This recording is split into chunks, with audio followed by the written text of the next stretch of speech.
Epri ada di mana gitu ya. Dia nunjuk sungai itu, dia bilang dia masih ada di situ.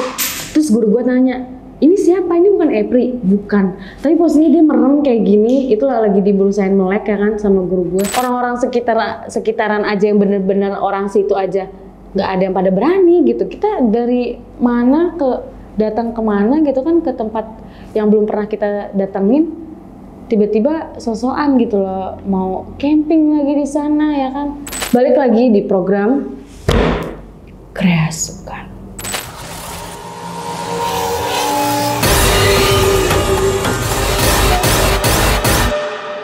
Gue Risa, di sini gue bakal cerita pengalaman pribadi gue, yang dimana pengalaman ini udah berlangsung kurang lebih 4 tahun yang lalu pas gue masih sekolah. Jadi di sekolah gue ini tuh ada program yang memang setiap bulannya itu dia mengadakan program camping, yang dimana biasanya itu kita ada persami, yaitu perkemahan Sabtu Minggu. Biasanya sekolahan gue ini itu mengadakan camping yang emang kayak camping pada biasanya gitu. Sekolah pada biasanya yang mengadakan camping di lapangan terbuka atau di tempat-tempat yang memang bisa untuk membangun tenda gitu kan. Jadi sekolah gue itu mencoba camping di tempat yang nggak pernah kita camping sebelumnya. Jadi sekolah gue waktu itu cari tempat di suatu perkampungan yang ada gunungnya. Di perkampungan itu ada gunungnya. Kalau kalian tahu itu pergunungan ada di Bogor, daerah Bogor, namanya Gunung Dago. Jadi sebelum kita ada camping, pasti guru gue itu ngadain survei tempat camping untuk anak siswanya. Jadi pas hari Jumatnya itu pihak sekolah ngadain survei ke Kampung Dago ini, Gunung Dago namanya. Di sana biasalah gitu kan, ngobrol-ngobrol sama masyarakat sekitar. Gimana nih kalau misalkan mau ngadain camping di gunung ini gitu. Untuk warga sekitarnya sendiri aja, tidak membolehkan gitu, maksudnya tidak mengizinkan. Tapi kalau misalkan sekolahan gue ini maksa gitu mau camping di sana, ya udah, itu karena gunung itu nggak ada hak miliknya gitu kan. Jadi terserah, intinya dari masyarakat sekitar udah bilang bahwa masyarakat sekitar di situ aja nggak ada yang berani ke gunung itu setelah jam 6 sore. Tapi yang namanya sekolah gue ini dulu itu sekolahan gue nggak percaya akan hal-hal tersebut.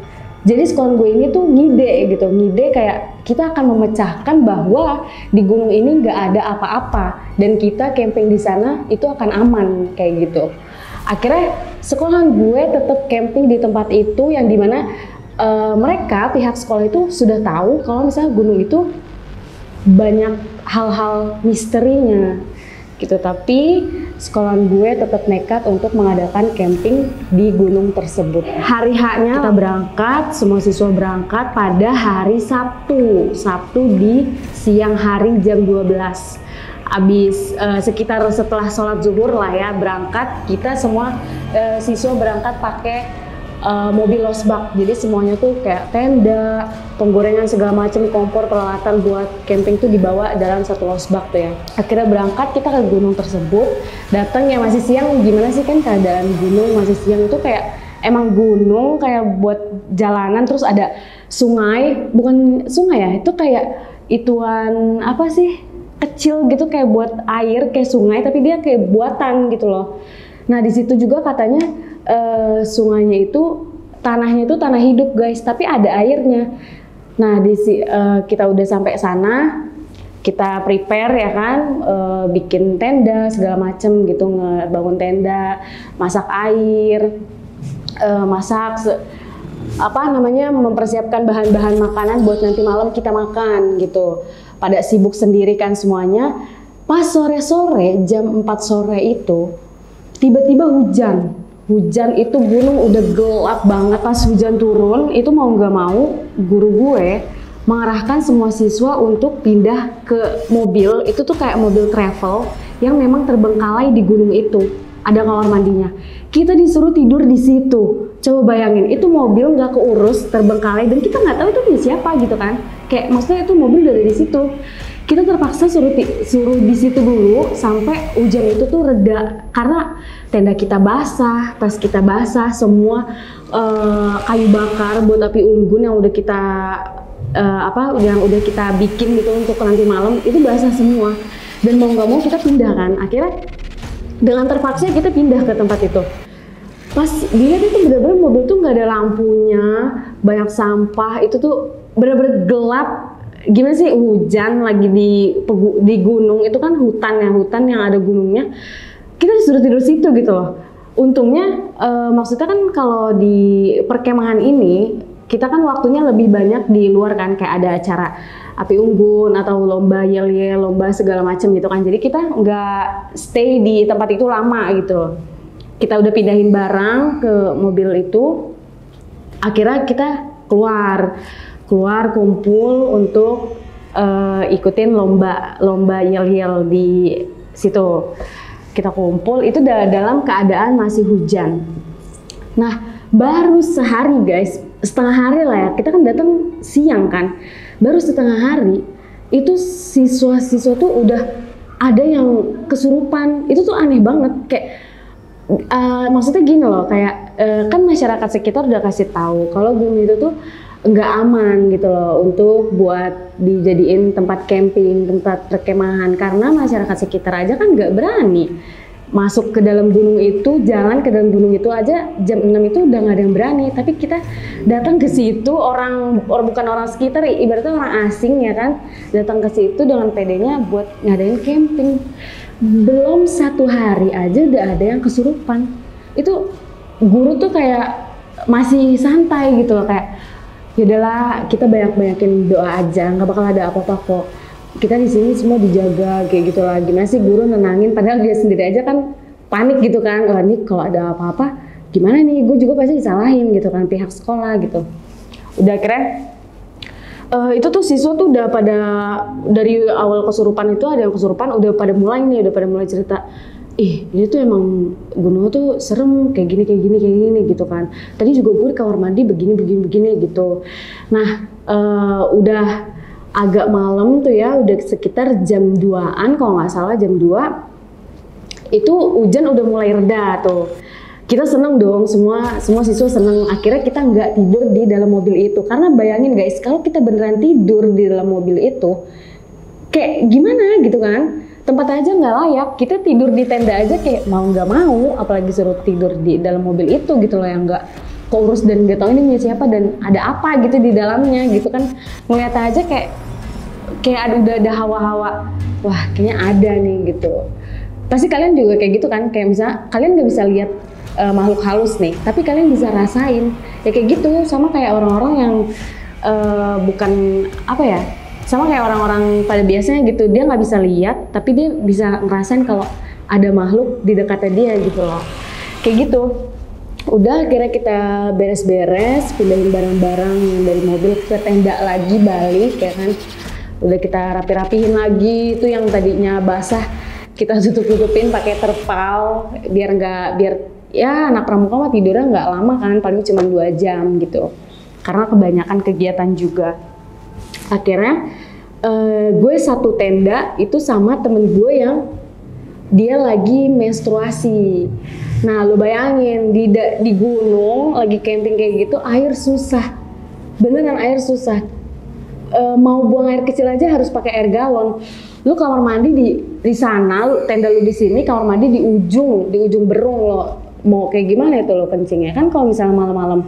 Nah ini temen gue itu lagi pas-pasan menstruasi dia bingung, posisinya air terbatas ya kan, otomatis dia malam dari pagi aktivitas, malam dia mau ganti dong ya kan. Temen gue ini mau ganti, dia itu minta anterin gue buat ke kamar mandi. Gue gak mau, karena tuh emang kamar mandinya tuh gak layak banget guys, bener-bener kamar mandi gak keurus. Gimana sih, tapi mau gak mau kita butuh kamar mandi ya kan. Masa iya kita mau di dalam tenda kayak gitu, nggak mungkin kan. Akhirnya temen gue ke kamar mandi sama yang lain, bukan sama gue. Dia ke kamar mandi, mungkin dia di situ ganti pembalutnya. Akhirnya dari situ gue nggak tahu lagi dia buang pembalutnya di mana. Tiba-tiba kita lagi sibuk nih pada lomba masak ya kan, malam-malam tuh lomba masak, mau persiapan jurit malam juga. Kita lomba masak dulu biar pada makan kan. temen gue ini nangis di tenda sendirian gitu loh. Semua anak tenda gue tuh pada nyari-nyariin orang nangis tuh gimana gitu kan. Kirain tuh emang ada orang nangis atau ini cuman halusinasi kan. Ternyata pas kita cari ke tenda, temen gue ini nangis. Ditanya, dia nggak mau jawab. Dia diem kaku, dia kayak gini ya kan, nangis kayak gini. Dia di tenda ditanya, kenapa lu kok nggak cerita, kita nggak bakal tahu lu kenapa gitu. Kalau ada apa-apa bilang aja deh sama guru gitu kan. Kalau misalnya lu mau ada sesuatu yang ini, karena kan dia tiba-tiba nangis, kita nggak tahu, dia nggak mau cerita gitu. Akhirnya udah selesai ini masak, lomba masak udah selesai. Dia juga udah nggak nangis lagi. Kita persiapan mau jurit malam. Nah, jurit malam ini pasti kalian yang anak pramuka pasti tahu kan, kalau di pramuka tuh ada kegiatan jurit malam. Nah, jurit malam itu biasanya diadainnya tuh 2:30 sampai subuh lah ya. Jadi kalian tuh muterin gunung, nyari apa namanya? Nyari jejak di gunung tuh kayak gitu, tapi per kelompok. Nah, itu di situ gue dibagi 2 kelompok. Satu kelompok itu 5 orang. Nah, si temen gue ini nih yang tadi nangis ini, dia sekelompok sama gue dan dia baru cerita. Tadi dia kenapa nangis di tenda, baru ceritanya tadi pas jurit malam. Coba lu bayangin, kita lagi jurit malam, udah lagi tegang-tegangnya ya kan, lagi merinding-merindingnya, dia malah ceritain itu pas di waktu kayak gitu loh. Gimana kelompok gue nggak pada tambah takut gitu kan mau jurit malam. Dia cerita kalau dia ngelihat pocong di atas pohon, itu beneran. Jadi kalian gimana ya, dia kan lagi menstruasi, harusnya dia lebih hati-hati dong, kayak buang bekas softteknya, bekas pembalutnya ya kan.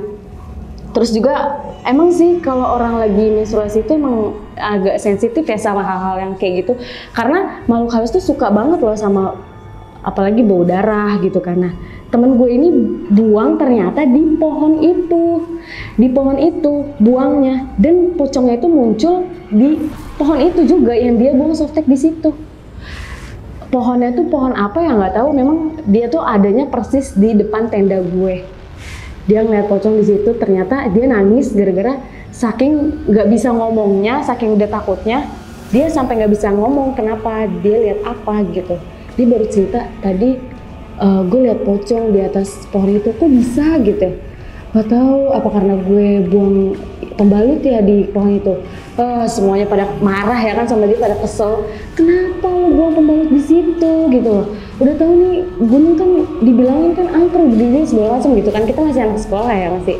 Kenapa lo nggak lu simpen dulu gitu loh, atau lo ya gimana kan, kita juga nggak bisa main salah-salahan sih sebenarnya, karena kan dia juga sebenarnya nggak mau kayak abis pakai langsung buang, dia kan maunya juga dicuci. Tapi di sisi lain airnya juga lagi terbatas banget gitu loh, jadi mau nggak mau dia abis pakai, setelah pakai ya udah dia buang aja gitu, nggak dia cuci dulu.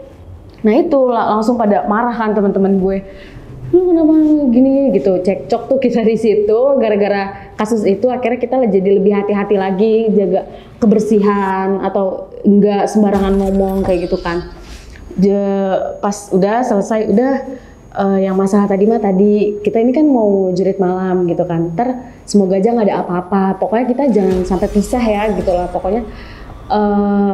Jangan, maksudnya nih kita kan berlima ya udah ingetin orangnya siapa aja gitu, jangan sampai berkurang, jangan sampai nambah gitu pas balik lagi ke tenda, karena ini perjalanannya emang jauh banget sih guys. Dari pos 1 tuh kita ke pos 5 tuh emang jauh banget kan. Akhirnya kita jalan, kita cuman dikasih center 1, kelompok tuh 1. Jadi kita jalan 5 orang, itu gelapnya kayak apa kalian tuh bisa bayangin ya, di gunung gelapnya kayak apa. Kita cuman dibekelin 1 center, itu berlima. Kita jalan awalnya tuh biasa aja gitu loh, nggak ada yang macem-macem gitu kan. Kita pada doa lah gitu, kayak pada zikiran gitu kan, saking takutnya merindingnya juga, kayak mata tuh ngelihat udah nggak jelas gitu loh, saking gelapnya. Walaupun pakai senter kan, senter juga nerangin seluruh hutan kan, jadi kayak cuman depan aja, nerangin depan, dan itu juga nggak semuanya kelihatan, jadi mata tuh udah nggak bisa lihat dengan jelas gitu loh, lihat samping kanan kiri. Kita jalan udah sampai sampai kita mau di pos 1 tuh ya, di pos 1 itu di situ ada rumah gubuk ya, rumah gubuk yang isinya tuh kayu-kayu bakar, tinggi kayu bakar, dia tuh kayak ngumpulin kayu-kayu bakar gitu loh. Di situ pas kita lagi jalan di situ ya, itu kayu, nggak tahu itu kayu atau apa ya, tiba-tiba dia jatuh gitu loh, jatuh. Kan gimana coba, kayak pikiran kalian lagi di situ bisa mikir jernih nggak sih, kayak mikir positif nggak sih, kayak paling itu hewan, paling itu kucing, kan nggak mungkin kan, pasti kalian mikirnya ih jatuh, lihat gak? Iya lihat, gue lihat gitu kan.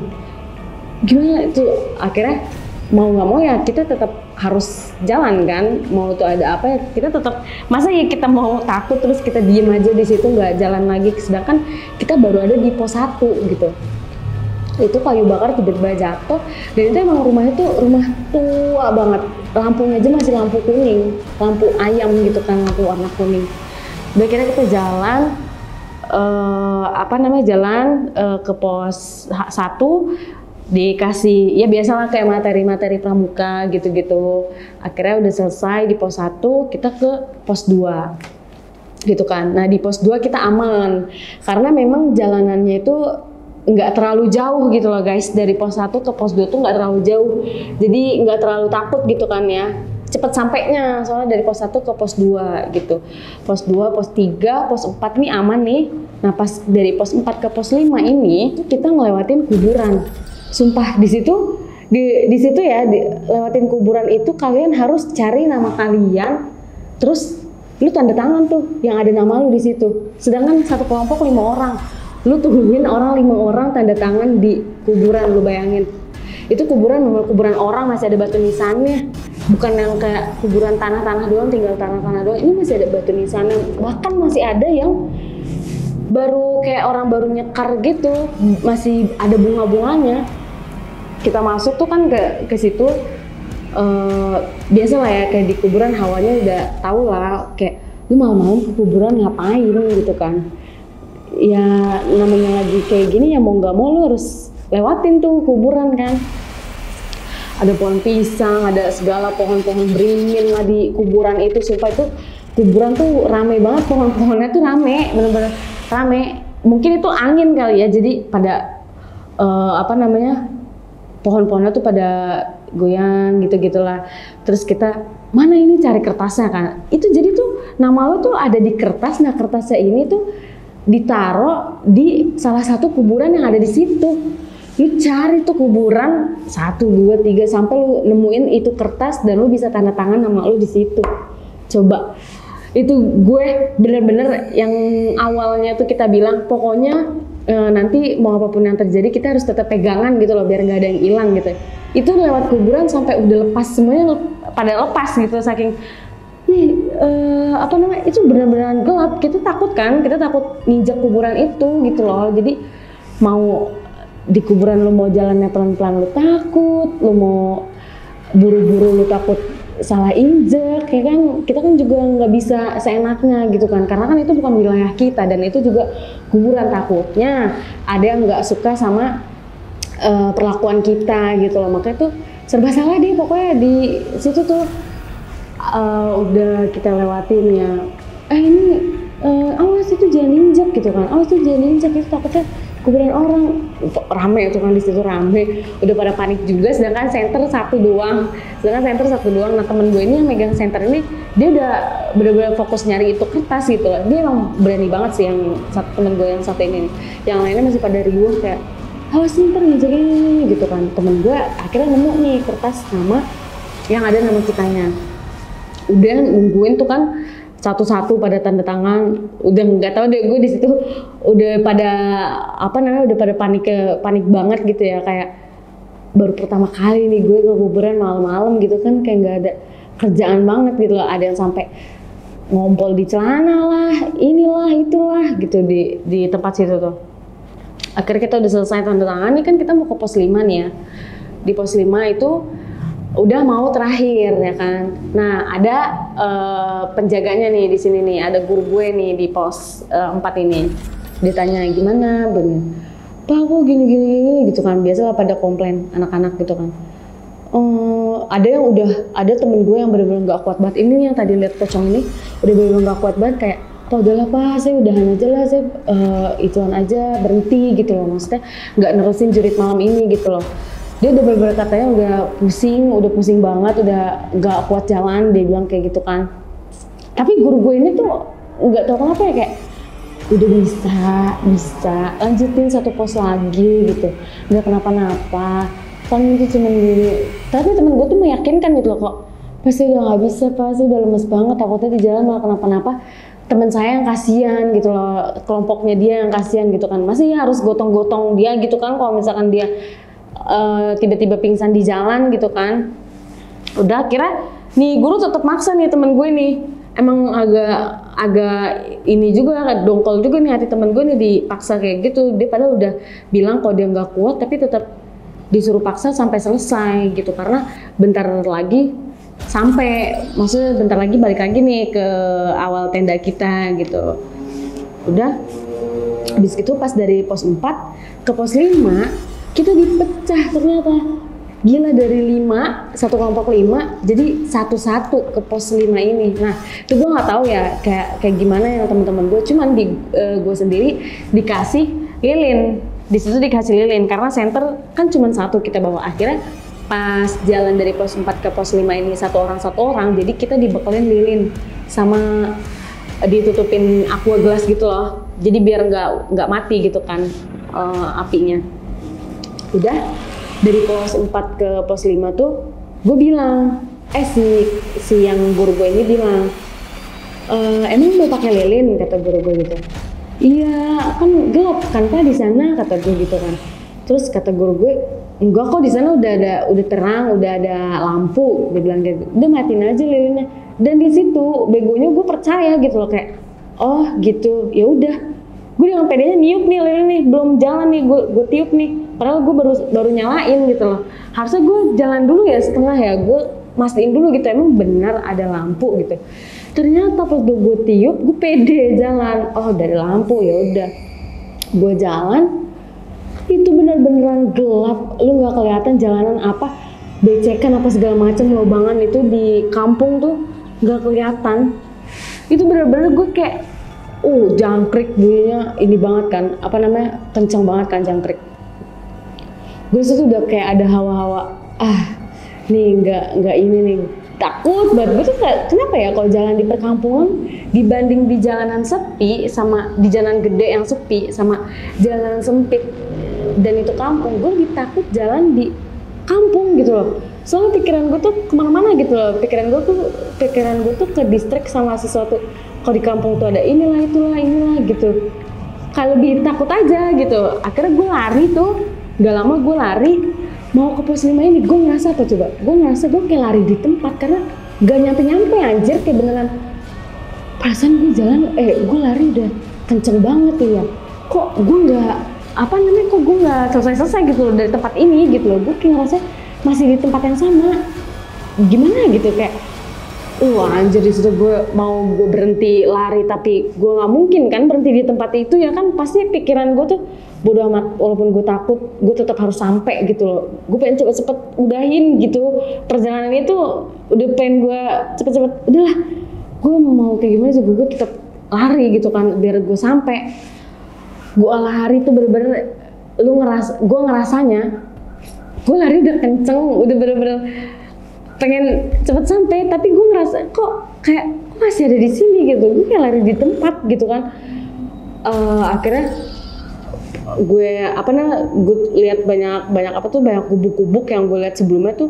Gue nggak tahu kenapa gue takut banget sama gubuk, sumpah. Gue takut sama gubuk. Di pikiran gue tuh kayak gini, itu gubuk nanti ada orang yang tiba-tiba keluar, apalagi nenek-nenek. Gue takut banget, gue ke distrik sama itu terus. Makanya gue lari sekenceng-kencengnya sampai gue nyampe itu kan di pos 5. Nah ternyata di pos 5 ini udah rame, banyak yang kesurupan. Aduh udah kacau banget deh itu ya, itu malam dibilang aja itu malam kelabu tau nggak, kita di sekolahan gue tuh dibilangnya itu malam kelabu tuh udah ini banget deh, pokoknya udah jadi perbicaraan anak-anak di sekolah gitu. Oh malam kelabu, malam kita camping ya gini, karena tuh emang bener-bener ini banget sih, apa namanya, histeris banget gitu loh malam itu tuh. Udah selesai kan kita, nah besoknya ini kita rapi-rapi itu kan, beberes kayak mandi, karena kan malamnya ini kita basah-basahan ya kan, kena lumpur, lalu lari-lari lah, baju lu kotor lah gitu, ini bersih-bersih nih. Nah bersih-bersihnya itu ya di kamar mandi yang itu, yang semalam temen gue ganti pembalutnya di situ, masih di kamar mandi yang sama. Cuman bedanya kalau pagi sama malam kan itu beda banget ya suasana di kamar mandinya itu kan. Udah ganti, udah pada apa nih bebersih gitu kan, bersih-bersih di kamar mandi. Gue balik nih, gue paling terakhir mandi karena apa? Gue ribet, kalau persiapan mandi tuh ribet. Akhirnya gue memang paling terakhir mandi. Pas gue selesai mandi, itu udah rame lagi, beneran. Itu udah rame lagi kayak, aduh dari semalam tuh ada aja sih gitu loh. Anak-anak nih semua nih, anak-anak di tenda gue pada lagi kenapa sih sekolahan kita gitu loh, Pak sotoy banget gitu, sosokan kayak berani-berani segala macem ya, kalau misalkan yang jadi korbannya apa murid lo sendiri, emang lo ini kata mau tanggung jawab kalau ada apa-apa gitu kan. Begini, ternyata pas gue keluar tenda itu emang ada apa sih, gue kan orang penasaran, gue walaupun udah jangan dilihat, enggak, gue tetap harus ada gitu biar gue tahu, oh ini gue nggak mau dengar cerita dari orang lain gitu loh, gue maunya gue nyaksin sendiri. Makanya gue kepo, gue samperin tuh. Ternyata yang yang sungai yang gue bilang itu, yang tanahnya itu tanah hidup, kakak kelas gue ketelan di situ, ketelan di tanah itu. Gara-garanya kamar mandi kan cuma ada 3, nah itu dipakai bebersih untuk murid-murid perempuan kan. Nah jadi laki-lakinya itu pada mandi, pada bebersih di sungai itu gitu. Nah mereka mungkin nggak tahu ya karena rame atau gimana, jadi pada bercanda guys. Mungkin dari bercandanya atau dari omongannya gitu loh, yang nggak sesuai gitu. Makanya kan kita kalau di tempat orang itu kan harus hati-hati ya dalam berbicara atau dalam berperilaku gitu. Karena kan kita itu di tempat yang bukan punya kita gitu loh. Nah ini mungkin mereka bercanda nih, anak laki-laki tahu kan ya, toksik gitu, bercanda dari omongannya, dari apanya segala macem. Kakak kelas gue ini hilang nih. Nah pas ngehnya kakak kelas gue ini nggak ada, si temennya itu nyari, si ini kemana gitu. Tiba-tiba tuh cuman yang nongol tuh kepalanya doang. Dia tuh udah kesedot gitu ke dalam. Itu kalau dia nggak ditarik, itu dia habis itu. Akhirnya kan diengah pas kepalanya kelihatan tuh kan rambutnya. Tuh bener-bener semuanya panik, narik dia sampai ke atas ya kan. Ke atas, pas udah di atas, sama guru gue ngajiin itu bener-bener dia tuh nggak bisa buka mata, matanya tuh dibuka merah, tapi dia posisinya merem kayak gini. Sama guru gue tuh dipaksain melek gitu, karena kalau misalkan nggak dipaksain melek, kata guru gue dia bisa ke bawah ke dunia si makhluk halus itu gitu kan. Di ngajiin pokoknya segala jempolnya ditarik-tarikin gitu kan, disuruh baca ini. Terus guru gue tuh nanya kan gitu, ini siapa gitu. Dia bilang, pokoknya dia bilang ini penghuni tempat di sini, dia bilang kayak gitu. Tapi yang ngomong kakak kelas gue nih mungkin itu udah dirasukin sama yang penghuni di situ kali ya. Ini punya tempat ini gitu. Terus enggak, ini apa namanya, kakak kelas gue gitu kan. Terus kata dia, si guru gue bilang lagi gini, Epri, kan namanya Epri kan. Epri ada di mana gitu. Dia nunjuk sungai itu, dia bilang dia masih ada di situ.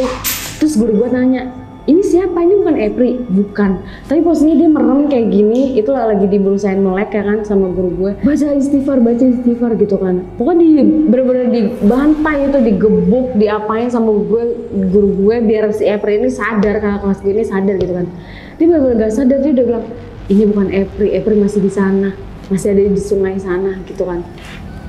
Udah kira nggak lama nih dia sadar. Dia apa namanya, dikeluarin airnya semuanya kan, yang masuk tuh pada sadar tuh dia, tapi dia kayak masih pelangap-pelangap gitu loh, dia masih kayak gini gitu. Dia kayak gak nyangka, oh ternyata gue masih bisa bangun kayak kali ya, dia di pikiran dia kayak gitu ya.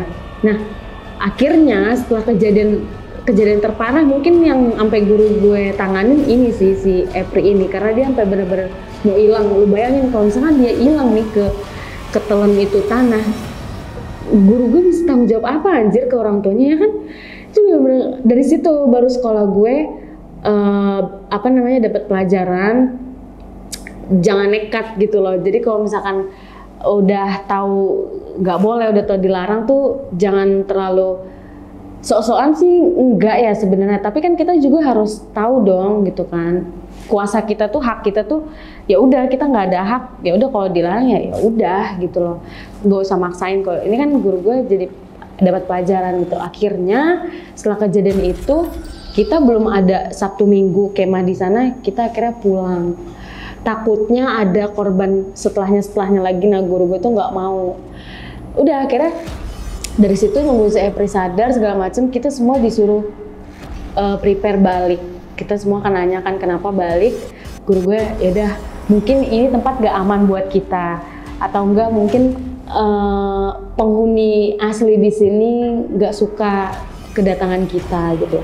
Ya jelas lah gimana nggak suka ya kan, orang-orang sekitaran aja yang bener-bener orang situ aja nggak ada yang pada berani gitu. Kita dari mana datang kemana gitu kan, ke tempat yang belum pernah kita datengin, tiba-tiba sosokan gitu loh mau camping lagi di sana ya kan. Oke guys, jadi kayak gitu ceritanya. Nah, buat kalian yang punya cerita atau pengalaman pribadi sama kayak gue, kalian mau diceritain, kalian bisa kirim cerita kalian ke email yang ada di deskripsi ini ya. Sampai bertemu lagi di konten kerasukan selanjutnya.